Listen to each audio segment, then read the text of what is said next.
मुंबईत महापौर महायुतीचाच होणार हे आधीच सांगितलेलं होतं असं मुख्यमंत्री देवेंद्र फडणवीसांनी म्हटलंय। महायुतीचं बहुमत आल्यानं मुंबईच्या महापौरासंबंधी चर्चांना विराम मिळालेला आहे। आमच्या विकासाच्या अजेंड्याला मुंबईकरांनी साथ दिली आहे। महाराष्ट्रामध्ये ब्रँड फक्त हिंदू हृदय सम्राट बाळासाहेब ठाकरे होते, इतर कोणी स्वतःला ब्रँड समजणं चुकीचं आहे असं म्हणत देवेंद्र फडणवीस यांनी ठाकरे बंधूंना टोला लगावला।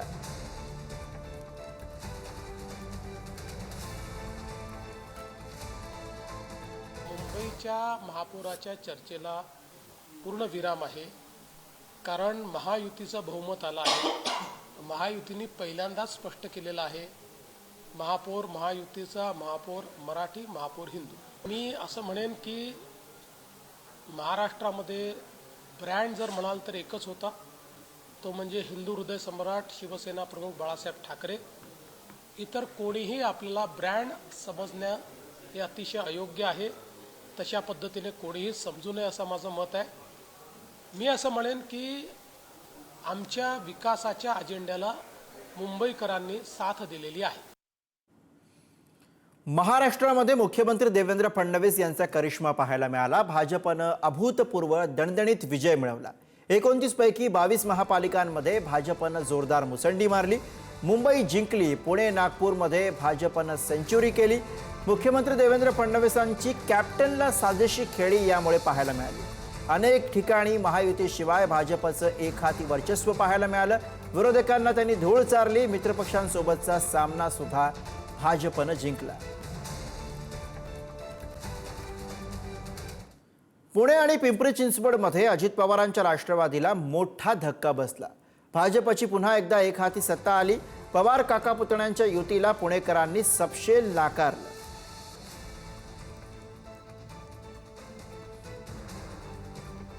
2-3 महापालिका वगळता शरद पवारांच्या राष्ट्रवादीला भोपळाच मिळाला। पुण्यामध्ये आणि पिंपरी चिंचवडमध्येही 2 आकडा काही गाठता आला नाही।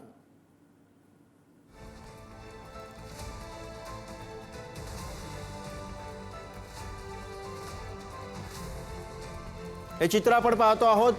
पिंपरी चिंचवडमध्ये 0, परभणीमध्ये 0, नाशिक, कोल्हापूर, इचलकरंजी, धुळे, जळगाव, वसई, विरार, पनवेल, मीरा भाईंदर, नांदेड, जालना, अमरावती, नागपूर आणि सोलापूरमध्ये सुद्धा राष्ट्रवादी, शरद पवारांच्या राष्ट्रवादीला भोपळा मिळाला। महानगरपालिकांच्या निकालावरती एक्सपोज करत अजित पवार यांनी आपली प्रतिक्रिया दिलेली आहे। विजयी उमेदवारांचं अभिनंदन करत त्यांनी जनतेचा कौल स्वीकारल्याचं म्हटलंय। अजित पवार यांनी एक्सपोज केलेली आपण पाहूयात। जनतेचा कौल हा सर्वोच्च आहे आणि तो आम्ही पूर्ण आदरानं स्वीकारतो।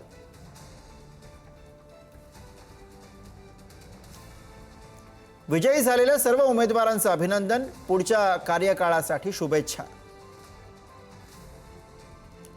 जिथे यश मिळालं नाही तिथे जबाबदारीने दुप्पट जोमाने काम करत राहू। यश मिळवलेल्या सर्व उमेदवारांनी जनतेच्या प्रश्नांना प्राधान्य द्यावं ही अपेक्षा आहे।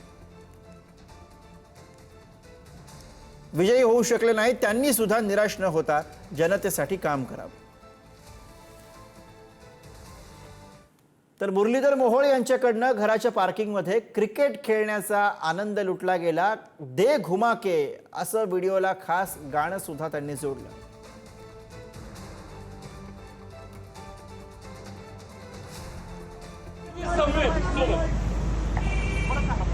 पुणे कोणासोबत? मोदीजींसोबत। पुणे कोणासोबत? भाजपासोबत। पुणे कोणासोबत? देवेंद्रजी सोबत। कुणी बी या, किती पण या, कसेही या, एकच आवाज, भारतीय जनता मोदीजींसोबत।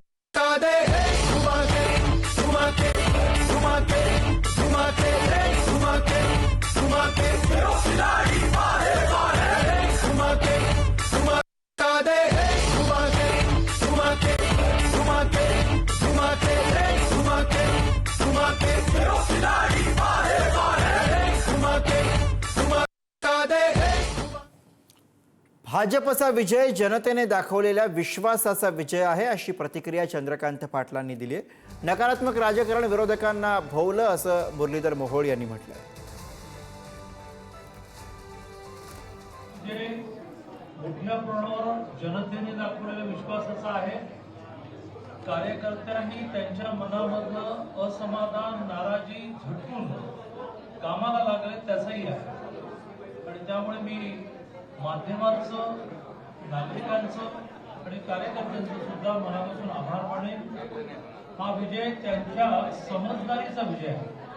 मी त्या सगळ्यांना आश्वस्त करेन की भविष्यात पार्टी, पक्ष हा जो तुमचा त्याग आहे, ही जी तुमची समजदारी आहे, याची नक्की दखल घेईल. विरोधकांनी जे काय केलं, नकारात्मक राजकारण केलं, खालच्या पातळीवर जाऊन व्यक्तिगत वैयक्तिक टीका टिप्पणी केल्या, नको त्या गोष्टीच्या लोकशाहीला अभिप्रेत नाही अशा अनेक गोष्टी प्रचारामध्ये झाल्या. आणि म्हणून एका बाजूला झालेला विकास, भविष्याचा विचार आणि दुसऱ्या बाजूला नकारात्मक पद्धतीने केलेला विचार आणि 2017 मध्ये सत्तेत असताना पुण्याचा केलेलं वाटोळं, बट्ट्याबोळ हे जेव्हा पुणेकरांनी पाहिलं तेव्हाच पुणेकरांनी हा निर्णय घेतला होता की वारंवार एखाद्या पक्षावरती विश्वास व्यक्त करतात याचाच अर्थ की आम्ही काहीतरी चांगलं काम करतो हे पुणेकरांना पटलं आणि म्हणूनच पुन्हा एकदा आज ते आमच्या पाठीशी उभे राहिले. पुण्यामध्ये दिग्गजांना पराभव स्वीकारावा लागला. बघूया ग्राफिक्सच्या माध्यमातून. वसंत मोरे ठाकरेंच्या शिवसेनेत त्यांना पराभव स्वीकारावा लागलेला आहे. तर रुपेश वसंत मोरे यांना सुद्धा पराभव स्वीकारावा लागला. प्रतिभा रवींद्र धंगेकर आणि प्रणव रवींद्र धंगेकर यांना सुद्धा पराभव स्वीकारावा लागलाय. रुपाली ठोंबरे पाटील आणि सुभाष जगताप यांचा सुद्धा पराभव झालेला आहे. दत्तात्रय धनकवडे आणि आबा बागुल यांच्या वाट्यालाही पराभव आला. तर अश्विनी कदम आणि साईनाथ बाबर या दिग्गजांना सुद्धा पराभवाची चव चाखावी लागली. नवी मुंबईमध्ये मंत्री गणेश नाईक यांनी आपला बालेकिल्ला राखलाय. नवी मुंबईमध्ये भाजपची एकहाती सत्ता आलेली आहे. एकनाथ शिंदेंच्या टांगा पलटी करण्यात गणेश नाईकांना यश आलंय. नवी मुंबईमध्ये सत्तेचं एकनाथ शिंदे यांचं स्वप्न भंगलेलं आहे.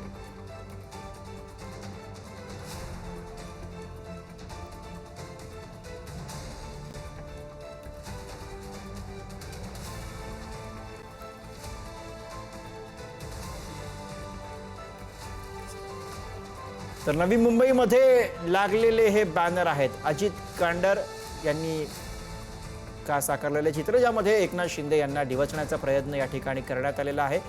मोठ्या प्रमाणावरती धनशक्तीचा वापर केला गेला अशी टीका ही गणेश नाईक यांनी केलेली होती आणि त्याचंच आता हे प्रतिबिंब या पोस्टरबाजीच्या माध्यमातून पाहायला मिळतं. नवी मुंबईमध्ये गड जिंकल्यानंतर मंत्री गणेश नाईक यांनी पहिली प्रतिक्रिया दिलेली आहे. नगरविकास खात्याच्या माध्यमातून दिलेला FSI आपण रद्द करणार असं गणेश नाईकांनी म्हटलेलं आहे. निवडणूक संपली, वैर संपलं, मात्र ज्यांनी चुका केल्या त्यांनी मान्य करून त्या सुधाराव्या असं म्हणत त्यांनी शिंदेंना टोला लगावलेला आहे. सिडको व्यवस्था संपली पाहिजे, आपलं स्वप्न आहे असं गणेश नाईकांनी म्हटलंय.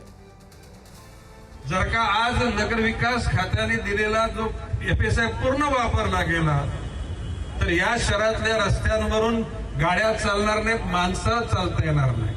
आम्हाला पुनर्विकास करण्याकरता बॅलन्स असेल एवढा FSI पाहिजे. आम्हाला भरमसाठ FSI नको आहे. हा जर इतका FSI वापरला गेला तर मी सांगतो या नवी मुंबई शहराला शहर राहणार नाही. आणि म्हणून मोजकच जितकं शहराला शहर पण राहील इतका FSI मिळावा आणि त्याच्यावर बंधनं घालावी याच्याकरता पहिलं पत्र माझं उद्याला मुख्यमंत्र्यांना. माझं म्हणणं की झालेल्या चुका दुरुस्त करून, कबूल करून दुरुस्त करण्यामध्ये मोठेपण आहे. आणि माझं मत आहे, मी मगाशी काय म्हणतो, योग्य ठिकाणी मी बोललेलो आहे ना, त्याला पिन ड्रॉप सायलेन्स, टोटल सगळे ज्येष्ठ श्रेष्ठ झाले होते आणि ही चुकच आहे. हा जर इतका युनिफाईड DCR वापरणं म्हणजे शहराला बकालपणा आणण्यासारखं आहे. माझं आव्हान आहे त्या घटकाने आपल्या केलेल्या ज्या काही चुकीचे निर्णय आहेत ते दुरुस्त करावे. बिल्डर धार्जिनी विकासाची भूमिका ठेवू नये, ही जनताभिमुख असावी आणि हे माझं नम्र आवाहन आहे. छत्रपती संभाजीनगरमध्ये भाजपला सर्वाधिक 57 जागा मिळाल्यात. छत्रपती संभाजीनगरमध्ये MIM हा दुसऱ्या क्रमांकाचा पक्ष ठरलाय. संभाजीनगर पालिकेमध्ये शिंदेच्या शिवसेनेला 13 जागांवरती यश मिळालं.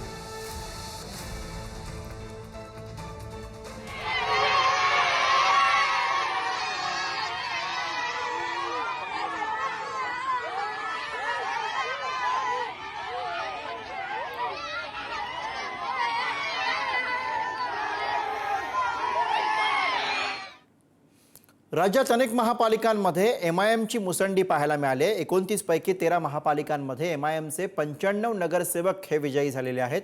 संभाजीनगरमध्ये सर्वाधिक 24 उमेदवार विजयी झालेले आहेत। मालेगावमध्ये MIMचे 20 उमेदवार विजयी झालेत। सोलापूर, धुळे, नांदेडमध्ये प्रत्येकी 8 असे 24 उमेदवार विजयी झालेत। मुंबईमध्ये MIMचे आतापर्यंत 6 नगरसेवक विजयी झालेले आहेत। समाजवादी पार्टीला मागे सारत MIMची सरशी पाहायला मिळते। MIMचे अमरावतीमध्ये 6, ठाण्यामध्ये 5, नागपूरमध्ये 4 नगरसेवक विजयी झाले। मी एकटे लढून इतकी ताकद तयार करू शकतो तर कशाला हे कुबड्यांची सहायता त्यांना घ्यायची होती। तुम्ही इतके ताकदवर होते ना, बलवान होते। उद्धव ठाकरेंची सेना असू द्या, एकनाथ शिंदे त्यांचे पालकमंत्री इकडचं, त्यांचा खासदार इकडचे, त्यांचे इतके सारे नेते इथे आहे, आमदार किती आहे त्यांच्या शहरामध्ये तुम्ही बघा। आणि तरी सुद्धा त्यांचा काय दणाणून पराभव झालेला आहे। आणि कोणत्या पक्षातून, ज्या पक्षांनी कुणाच्याही सोबत हात मिळवली केली नाही, कुणासोबत अलायन्स केलं नाही, एकटा आपल्या ताकदीने लढलो आणि एकटा आपल्या ताकदीने जिंकलो। काय आम्ही सुरुवातीपासून हे बोलत आलेलो आहे की औरंगाबाद शहर म्हणजे आता MIMचा गड झालेला आहे आणि त्या अनुषंगाने आम्हाला पूर्ण विश्वास होता की आम्ही खूप चांगला इथे परफॉर्मन्स देणार आहे। आतापर्यंत निकाल आलेले आहे। दोघं शिवसेना आमच्या मागे आहे आणि आम्ही 30 सीट्स क्रॉस करत आहे। हे आमच्यासाठी एक खूप आनंददायी गोष्ट आहे। मी सर्व शहरवासियांना धन्यवाद देतो, सर्व जाती धर्माच्या लोकांना धन्यवाद देतो की आज आपण इतक्या मोठ्या संख्येने तुम्ही आम्हाला निवडून दिलेले आहे। मुंबईमध्ये अनेक दिग्गजांना पराभवाचा धक्का बसलाय। शिंदेच्या शिवसेनेमधील घराणेशाहीला नाकारलं गेलंय। खासदार रवींद्र वायकरांची कन्या दीप्ती वायकर, आमदार मंगेश कुडाळकरांचा पुत्र जय यांचा पराभव झालाय। माजी आमदार सदा सरवणकरांचे पुत्र समाधान सरवणकर यांना सुद्धा पराभवाचा धक्का बसलाय। भाजपत गेलेले रवी राजा यांना सुद्धा मतदारांनी नाकारले। नवाब मलिकांचे बंधू कप्तान मलिक हे सुद्धा पराभूत झाले। मुंबईमध्ये दिग्गजांना पराभवाचा धक्का बसलेला आहे। दीप्ती वायकर त्याचबरोबर जय कुडाळकर यांचा झालेला पराभव, समाधान सरवणकर आणि रवी राजा यांना सुद्धा मतदारांनी नाकारलेला आहे। तर कप्तान मलिक आणि योगिता गवळी यांचाही पराभव झाला। मुंबईच्या प्रभाग 199 मधून किशोरी पेडणेकर या विजयी झाल्यात। वरळीमध्ये ठाकरेंच्या शिवसेनेकडनं यानंतर मोठा जल्लोष करण्यात आला। साहेबांच्या आणि मांच्या चरणी नतमस्तक होऊन उद्धवजी, आदित्यजी, राजजी आणि आमची जी शरदचंद्र पवार यांची जी युती आघाडी, या सर्व कार्यकर्त्यांनी जे काही काम केलं हे हा माझा विजय नाही, हा तिथल्या असलेल्या प्रत्येक कार्यकर्त्याचा आणि जनतेचा, पण खंबीरपणे माझ्यासोबत उभे असलेले परी विधानसभेचे आमदार, जे आमच्या पक्षाचे प्रमुख नेते हे आदित्यजी, या सगळ्यांच्या कामगिरीवर किंवा या सगळ्यांच्या सहकार्याने या सगळ्यांनी मला सहकार्य केलं। जो आमचा आत्मविश्वास होता की मुंबईचा महापौर भगवा घेऊन आदरणीय उद्धवजींच्या नेतृत्वाखाली, राज ठाकरे साहेबांच्या नेतृत्वाखाली या मुंबईच्या विकासासाठी तो गेला असता, पण आता जे काही ट्रेंड्स दिसत आहेत त्यामुळे एक मनामध्ये ती पण देखील एक भावना आहे की ते मुंबईचं चित्र जसं आज वरळीकरांनी दाखवलं तसं जर झालं असतं तर त्याहीपेक्षा आनंद म्हणजे झाला असता। पण असा असला तरी देखील वरळीकरांनी जी साथ दिलेली आहे, सर्व जाती धर्माच्या लोकांनी आज आम्हाला पाठिंबा देण्याचं काम केलेलं आहे। यामुळे आम्हाला या सर्व उमेदवारांना निवडून आणता आला, तेही भरघोस मताने निवडून आणलं, तर याचा आम्हाला आनंद आहे। मुंबईत दादरमधून माजी महापौर विशाखा राऊत या विजयी झाल्यात। माजी आमदार सदा सरवणकर यांच्या दोन्ही मुलांचा पराभव झालाय। शिंदेच्या शिवसेनेचे समाधान सरवणकर आणि प्रिया सरवणकर हे पराभूत झाले। मुंबईमध्ये ठाकरेंच्या शिवसेनेचे 4 माजी महापौर हे विजयी झालेत। विशाखा राऊत, किशोरी पेडणेकर, श्रद्धा जाधव आणि मिलिंद वैद्य हे विजयी झाले।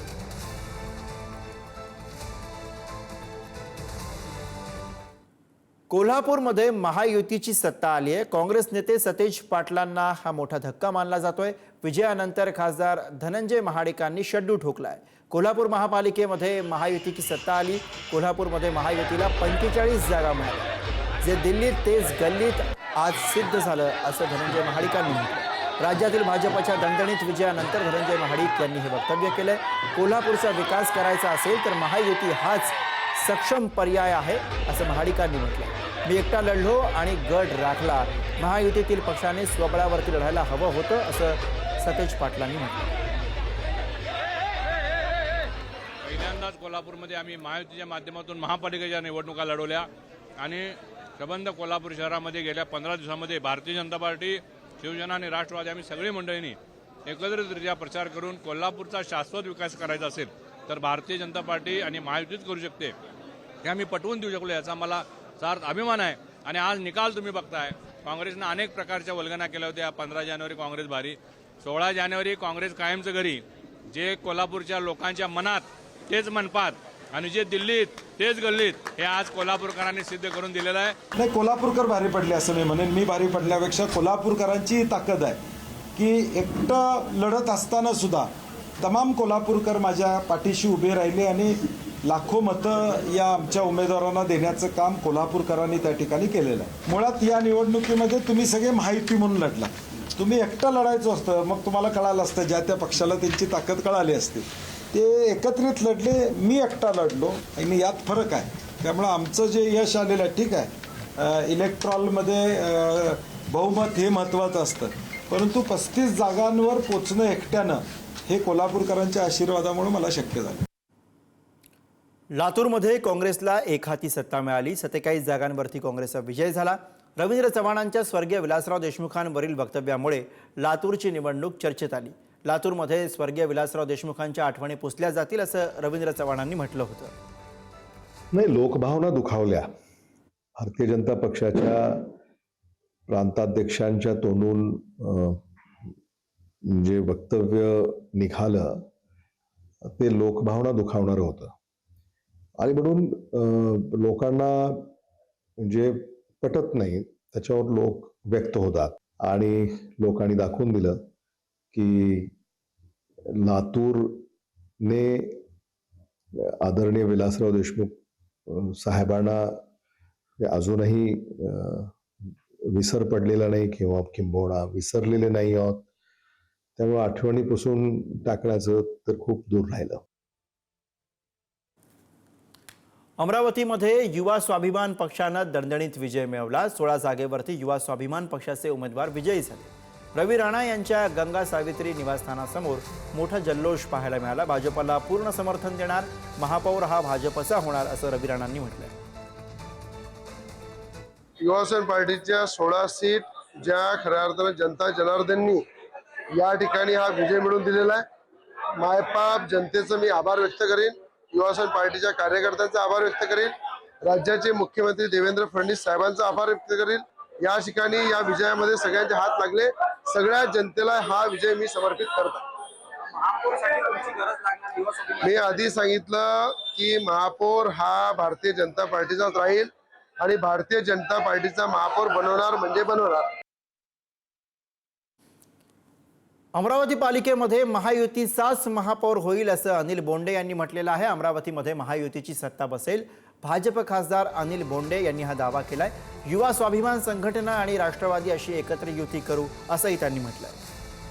महाराष्ट्रामध्ये भारतीय जनता पक्षाने आणि महायुतीने घोडदौड कायम राखली आहे आणि मुंबईमध्ये सुद्धा भारतीय जनता पक्षाचा महापौर होतोय. ठाण्यामध्ये सुद्धा भारतीय जनता पक्ष शिवसेना युतीचा महापौर होईल आणि 27 पैकी 19 महानगरपालिकांवर निर्विवाद बहुमत मिळालं आहे. अमरावतीमध्ये भारतीय जनता पक्ष हा सर्वात मोठा पक्ष म्हणजे 25 नगरसेवक म्हणून निवडून आले आणि त्या खालोखाल मला असं वाटतं युवा स्वाभिमानचे नगरसेवक आहेत 16. शिवसेना शिंदे गटाचे 4 नगरसेवक आहेत, 3 नगरसेवक आहे आणि राष्ट्रवादी अजितदादा पवार यांचे पण 11 नगरसेवक आहे. आणि आजचं जे चित्र आहे असं वाटतं की अमरावतीच्या जनतेने कौल दिलेला आहे की महायुतीच्या सगळ्या लोकांनी एकत्र यावं आणि अमरावती महानगरपालिकेचा विकास आणि सुरक्षितता द्यावी आणि असं चित्र निर्माण झालेलं आहे. इथे एक छोटासा ब्रेक, लगेच परत येतोय.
ब्रेकनंतर स्वागत. मुंबईमध्ये डबेवाल्याचा मुलगा नगरसेवक झाला. मागाठाणे विधानसभेमध्ये प्रभाग क्रमांक 4 मध्ये डबेवाल्याचा मुलगा नगरसेवक झाला. शिंदेच्या शिवसेनेचे उमेदवार मंगेश पांगारे हे विजयी झाले. कोणतेही राजकीय बॅकग्राऊंड नसताना मंगेश पांगारे हे विजयी झाले. महाराष्ट्र राज्याचे उपमुख्यमंत्री एकनाथ शिंदे साहेब आणि आमचे गोरगरिबांचे आमदार प्रकाश सुर्वे यांच्या आशीर्वादाने या ठिकाणी मला वाटतं गेल्या 15 दिवस सर्वसामान्य जनता असेल ती रस्त्यावर उतरून काम करत होती. सामान्य कार्यकर्ता असेल तो रस्त्यावर उतरला होता, कारण त्यांना कुठेतरी हा विजय त्यांच्या हक्कासाठी हवा होता. कारण प्रभाग गेल्या अनेक वर्षापासून वंचित आहे सगळ्या सुखसुविधांपासून. तर येणाऱ्या काळात नक्कीच प्रभागाला काहीतरी नवीन पाहायला मिळेल. मुंबई विक्रोळी प्रभाग क्रमांक 119 मध्ये शिंदे सेनेचे राजेश सोनवळे हे विजयी झालेले आहेत. अटीतटीच्या लढतीमध्ये राजेश सोनवळे विजयी झाले.